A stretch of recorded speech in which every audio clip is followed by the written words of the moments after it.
Well, good everyone, I'm back with the shock here. So I've got the magic formula, and that here is a recipe. And that recipe is for improving the shim stack on a DRZ 400.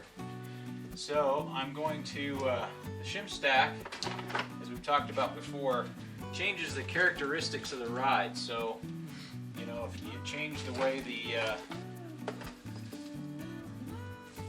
you can change the way the shock behaves by adjusting the shims in the valve. So these are shims here.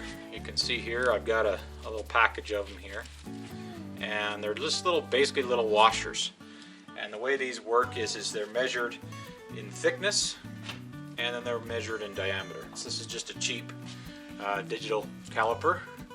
And first thing I'm going to do is I'm going to take apart the rest of the way this shock valve. So first thing I'll do is I'll invert this, and I'm going to disassemble this from the bottom up. So what I'm going to do here is I'm going to place these in the way they are on the shock. So I've got to flip them when they come off. So if you remember in our last video, this was the top of the shock, or the top of the shock body there. Okay, so what I want to do is I want to flip this on its head, but I want to lay this out as it goes on the shock, and you'll see why I do that here in a second. So we've got this real thick washer here on the bottom, and then we've got our shim stack. Okay,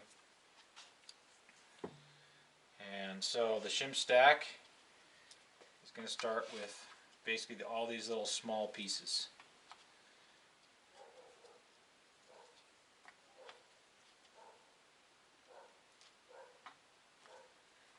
So that is the bottommost part of our shock, which I believe is our compression side. So this is when you push up on when you compress the springs or compress your suspension, this is your compression stack. So then we have a valve here, and this valve, if we're looking at this, sits like this. So the small holes are in the top, the big holes are in the bottom. Okay, so we'll go ahead and place that here. I actually missed one shim on this. Nope, I missed two. So we're going to take this here and this here. Okay, I'm just going to look across here, see if I missed anything. Yep, looks like I did. So this one goes here. So you can see they're big, big, big, smaller, medium, bigger, bigger, bigger, bigger, kinda, and then they'll start to go down in size. And that's a standard shim stack for the stock version of this bike. Okay, so now we're going to do the rebound side. So that's just my bolt in the washers that I used. And again, I'm going to start from the valve here.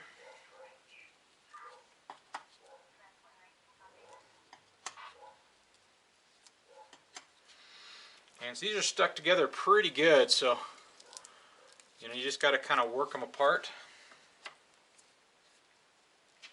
And what I'm looking at here is these are, you can see there's a ring around the outside there. I think this shock heated up pretty bad at one point.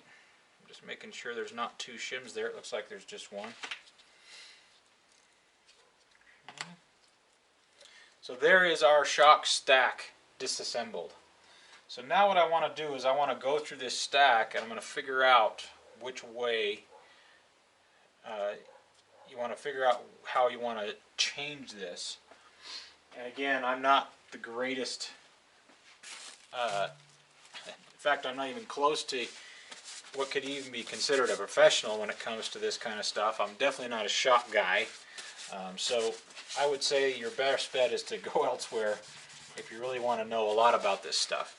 But at least for the time being, what I want to do here is I want to just go through and change the characteristics on the compression side.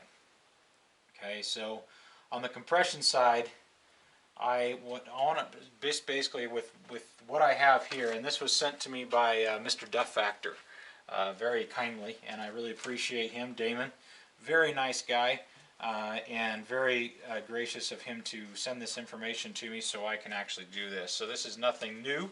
I just thought I'd give another perspective on pulling this apart from the perspective of someone who doesn't know what the crap they're doing. But so we'll go from there. So I'm going to just double check here to see I've got the right size and the right number of shocks or shims in the places where I need them to be. So all I'm going to do here to see which side which is I'm going to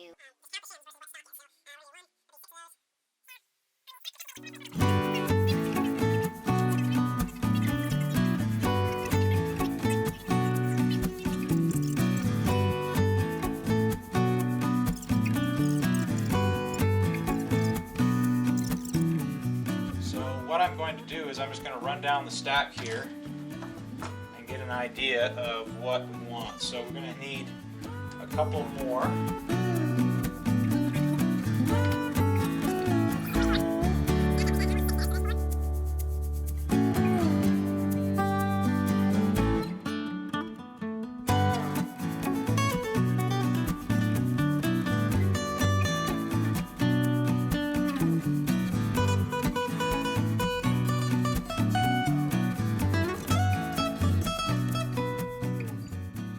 There's our stack.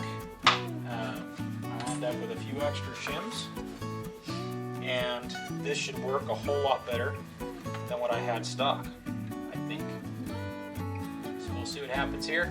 I'm going to double check all my work, then I'm going to clean all this stuff, and then we're going to go ahead and put this shock back together. So catch us on the next video when we put this shock all back together and hopefully get it back on the bike. Thanks. Have a great day. We'll see you on the trails.